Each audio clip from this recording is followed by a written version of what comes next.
Welcome to topic 5.1.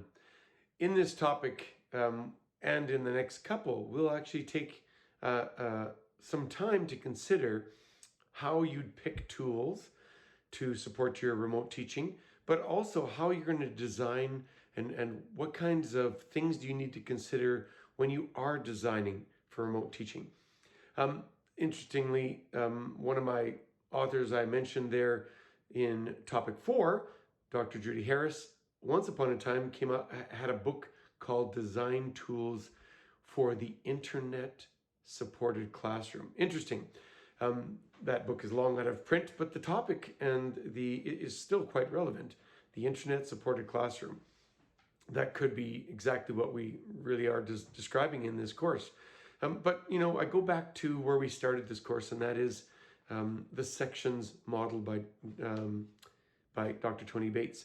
And the reason I go back to that is because there's a lot of ways we can think about which tool to use or stuff like that. There's lots of examples, and even in this topic I provide a website, a YouTube channel for you to look at, where there's lots of tools. And while those are interesting perspective to think about adding tools, that's really a techie perspective. I know a lot of teachers, or some teachers, are really looking to have 5 different technology tools in their lessons. I would not recommend that. One of the things that really you need to consider right off the start is, when you're using a technology tool, it's not about the tool, it's about what you're going to have the students and or yourself do with it. Are you looking to collaborate? Are you looking to discuss? Are you looking to showcase?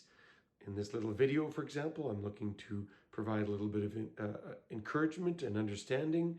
So it's content. What are you looking to do? And so, this is something you'll hear a couple times from me in this topic 5. You need to consider, number 1, is the tool going to do what you're looking to do? I would not have more than one that you add, or 1 or 2 tools in a specific course, because you overwhelm students. You overwhelm students with the fact that they've got to deal with that tool as well, especially if they're not familiar with it. So, back in the day, you used to consider an LMS a tool. I wouldn't anymore. It's just a place to put your course. But social media tools, or at least the elements of them, are really important. And that's why I present John and Anderson's book, Teaching Crowds, because they do a good review of social media tools. And most of the tools we use have a social element to them these days. So, using this workbook from the University of British Columbia, UBC, over the next 3 parts of topic 5, we'll look at how do you select and choose a tool for then using it in a design in some sort of remote teaching. With that, see you online.